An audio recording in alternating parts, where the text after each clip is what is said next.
Zimbabwe ndadzoka zvekare. One is monya rekuti kana rakabata nyaya kana vanhu vese kunoita masaisai, especially vanhu vane mapete mudzimba. Kana ndichinge ndauya ndakatanga kutaura nyaya chero mapete anotoda kumadziro. Saka kana ndichinge ndatosvika kudai so, kwidzai volume because ndatoya. Yamakateerera kudai so ndiyo Kulian TV. One chivhiti chine munhu anotaura nyaya dzine order, nyaya dzakarongeka. Nhasi panapa ndine battle iri kunetsa between Baba Chinogurei nevanhu vekwaMwazha.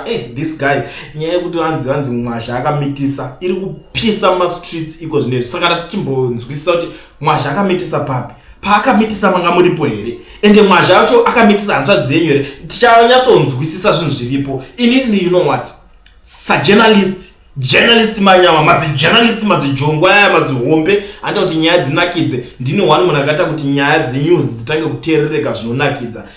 Vanhu vakutoteerera news se-entertainment. So today regedzai ndiite zvinhu zvandakajaira, ndinyatsobata basa, mabatiro andinongodziita palevel randinenge ndichingozviita maitiro angu. So let me connect Baba Vachinogurei tione kuti vanopika the core here now, because vachapisa panapa. I don't think kuti zvinhu zvakadai so zvinopera mushe, because people are doing everything.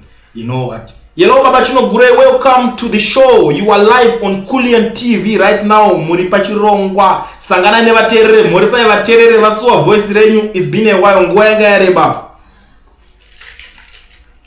Hello, ndiri kukunzwai hongu ndiripo. Yes, tiri kuti mhoresai vateerere, nguva yanga yare Baba.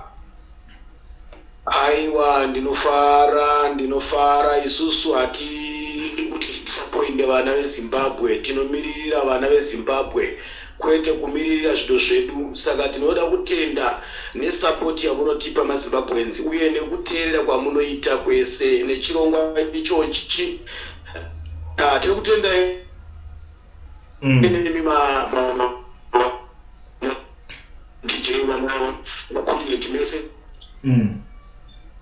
Thank you so much, Baba Chinogurei. So today on the show we have the guy from Mwazha Church. I think you should greet each other so that tokwanisa kuita tichifambirana tichipanana mukana nemukana.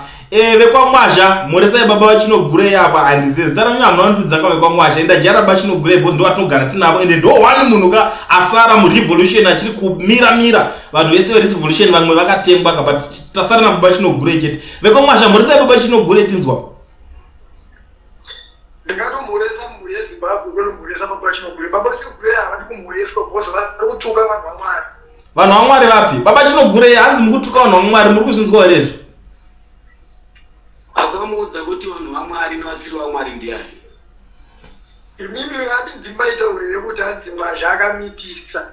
Saka ndokudzwa umbohwa chokuti mimi mune umbohwa. chekutanga ukauya Mwazha, iwewe uri Mwazha here iwe? Ndiwe Mwazha here? Ndiwe Baba Mwazha here iwe?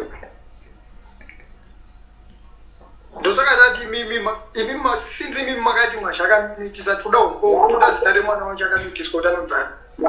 VaMwazha pavakavhura chechi wakanga uripo, wanga wakura here, wanga waberekwa here? Kana vaMwazha pavakatamba nevekomaranga wanga uripo here iwewe wasati wavhura chechi chekwaMwazha? Ndosaka ndati toda kukukorektai kuti mwana wacho muri kuti akazvarwa wacho anonzani, tikukorektei. Uri kuda kundikorekta here kana kuti wauya vakanditsamwira mawirire avaita vati unoda kukwadzisa mhuri yeZimbabwe noti Baba Chinogurei? Dai vanga wauya zvakanaka kuti Baba Chinogurei pane patoda kuti korektani, ndanga ndisingarambi. Zvino kana iwe wakuda sokutoti ndiwe munin'ina waMwazha wacho, iwe hautorina ukama naVaMwazha vachona, wakatendekwa uri nhengo yechechiwo zvako. Saka how come kuuya wakasimudza diti? Unovirira wakasimudza diti? Saka Baba Chinogurei ndiyo muzukuru wekwaMwazha. Because ndo vazitaura kuti mimi muri muzukuru wekwaMwazha, munogara padhuze naMwazha, that's why muri kutaura izvozvo. Isu Baba Chinogurei vagara vanotongoshanda nevanhu vese vari kuZimbabwe, noti Mwazha chete. Baba Chinogurei vanomirira vahedheni nevaKristu vese. Aiwa, Baba Chinogurei munhu anonyepa, Baba Chinogurei. Because dzimwe nyaya dzemunotaura munorasika nyaya dzenyu. Problem yenyu ndeyekuti munofungidzira kuti kukwidza zvivoisi kuenda mudenga ndokutaura nyaya. Shandisai pfungwa pazvinhu zvemunenge muchitaura, muchitaura chinhu muchibva mabudisa kwete kungokwidza zvivoisi muchitaura nyaya dzisina kana direction. Alright, iwe unoziva yaMwazha ndosaka ndati mimi ndiudze zita remwana wacho akazvarwa ndikukorektei. Aiwa undikorera uri ani pamausimbori kana elder kwaMwasha kana pastor uri muvhangeri zvako kumakumbo. Ini unoziva ndiri basa rechechi. Hamuna kuchechi kwemunoende. Unoziva unoenda kuchechi handiende kuchechi. Dai mimi maienda kuchechi kwaMwasha, dai mai murespecta, musingataure zvinhu zvakaora zvakafomuka semunotaure zvinhu. Ukatoona munhu achibuda achitaura zvinhu zvakafomuka zvakaora achitaura pamidia, kureva kuti haana kuchechi kwaanoenda, munhu akafumuka asingashandise pfungwa. Ndiani mumwe munhu ari kuchechi kwaMwasha kana kuti pavanhu vese vari kunhambo kwaMwasha wamakamboona akaenda pamidia achibudisa nyaya iyoyo achidedzera kuti Mwasha akamitisa. But zvakabudiswa naBaba Chinogure vari mumukuku kuSouth Africa. Uri kutovaona izvozvo? Ko asingaziva kuti Baba Chinogure vanogara mumukuku kuSouth Africa ndiani. Munhu wese anongoziva kuti vanenge vari mumukuku kuSouth Africa. Ndozvandiri kubvunza kuti uri kutovaona here kuti ndiri mamari? Hatitaure zvekuona, tinotaura zvekuziva. Kuti proof tinayo. Chirega ndichikutaurira manje. Iwewe shamwari une dzungu nekuna baba. Wazvinzwa? Unogona kutoshatisa chechi kwaMwasha nekuti Baba Chinogure vanogona kutanga kutofumura chechi kwaMwasha izvozvi mai manje wazvinzwisisa? Uri kuuya kuzosvibisa chechi yevanhu iwewe hausi Mwasha ende panotorwa nhaka dzekwaMwasha kana Mwasha kufa kwaita iwewe hauzikanwi ipapo hausi chinhu. Mwasha haana kuberekwa pamwe chete naJesu Kristu wazvinzwa? Mwasha akaberekwa neupombwe naamai nababa wazvinzwa? Vakatorara vese vakazvara Mwasha. Mwasha akatogarawo nevakadzi akararawo nevakadzi akatozvarawo vana vake. Saka Mwasha itinoti Jesu Kristu. Mwasha haasi Abrahama, Mwasha haasi Mozisi, haasi Sauli. Mwasha munhu akaberekwa nembereko nemunhukadzi wazvinzwiswa? Saka usaprive nekudzivirira munhu akaberekwa nembereko yemunhukadzi. Like you mai vako vakarara nababa vako iwewe wazvinzwa kuti uzvarwe iwewe. Saka rega kumira sekupretenda ngeman of God. Wakaberekwa neupombwe iwewe. Wakaberekwa neupombwe. Uri munhu ane mazuva mashoma panyika. Saka unotadza. Mwasha anotadza. Wimbo anotadza. Maranga anotadza. Baba Chinogure anotadza. Saka how come unodzivirira Mwasha kuti Mwasha akabva kuna Mwari kudenga here kana akaberekwa nemunhu? Unodzivirira Mwasha akaberekwa naMwari kudenga here kana kuti nemunhu?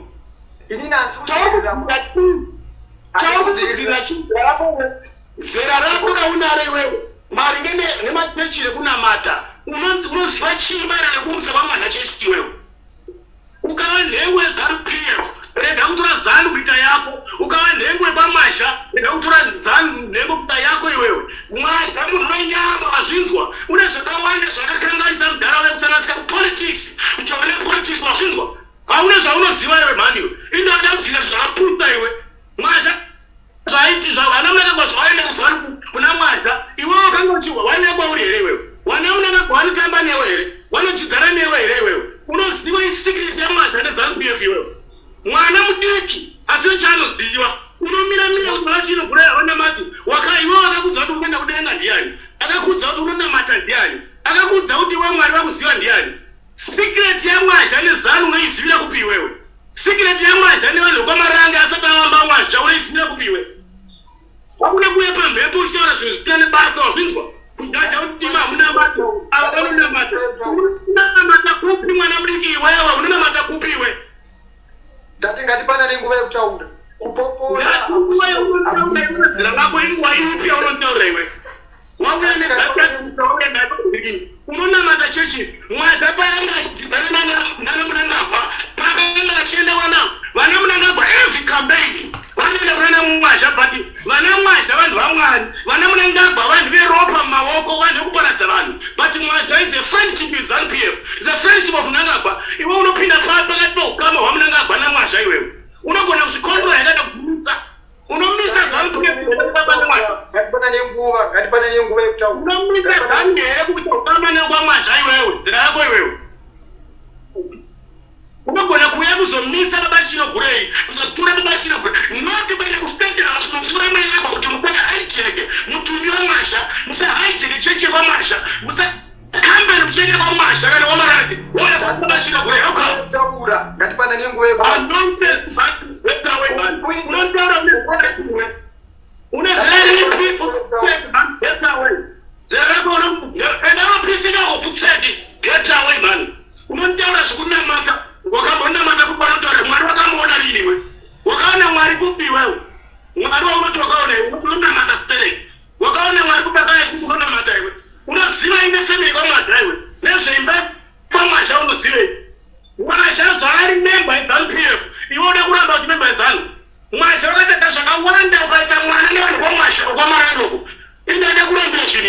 uzizira kuti ende mwana wacho unazera naye futi iwe wanga usati wazvarwa iwe unakuya kutowanze kuwachuka wachuke pa udakutonga nyaya sekuwako iwewe udakutonga nyaya sekuwako watu wako here nonsense man get away wakambopinza vanhu vari muzimbabwe cheti kana denga here wakambopinza vanhu magedhi vari muzimbabwe wimba akafa ari munekudini akafa ari memba yeZANU-PF Marange imemba yeZANU-PF Mwazha imemba saka kana achipinda mupolitics unotadza nei kuponi kudzimwe zvinhu kutadza zvimwe zvinhu unotadza nei kutadza wai Mwazha inosvine ZANU-PF iri kunamira mutumbira Mwazha rimeshipekwe iwe unoone simba reZANU-PF manji so wakati kuti ZANU-PF usaita mazahiro munhu wamwari anoita hiro pazahiro seka inyika ikandaita hiro kudenga iwe mdare basa rezebhani munhu wamwari anoita hiro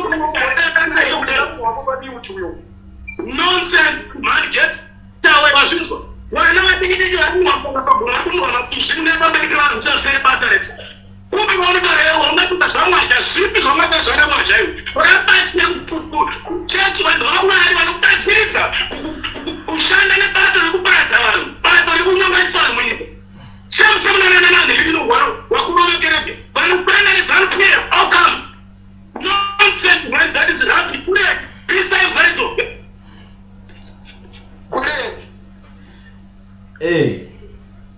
munhu wako muisa munhu wako pamute haana kana chinhu chaari kutaura chine musoro ipapa. What do you want to say? What do you want to comment? He has been speaking and you have been quiet.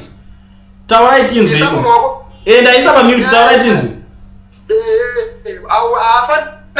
Zvinhu zvaari kutaura ari kusanganisa nyaya atorunzwa nyaya dzake dzaakutaura akutaura kuti Mnangagwa akuti ZANU-PF panapa tikutaura nyaya yekumubvunza kuti iwewo wakataura kuti Mwazha akaita mwana ndiki akamitisa ndoda kubvunza kuti mwana wacho anonzani akazvarwa kupi ari kupi mwana wacho ndozvendikumubvunza ndizvo but akusanganisa nyaya yekuti ZANU-PF Mnangagwa harambi kwekuenda kuchechi haada that's why uchiona kuti Mnangagwa anobva muZimbabwe achienda kuchechi yeRoma iri kuAmerica uku kana kuti kuItaly uku kuchechi akurambidzwe munhu kuti iwewe weZANU-PF iwewechi Nelson Chamisa akatobhoenda futi kuchechi kwaMwazha hazvirevo kuti Nelson Chamisa anamata kuchechi kwaMwazha munhu wese kana ari leader ane right yekuenda kuchechi kwaanoda kuchecha kudzingwe munhu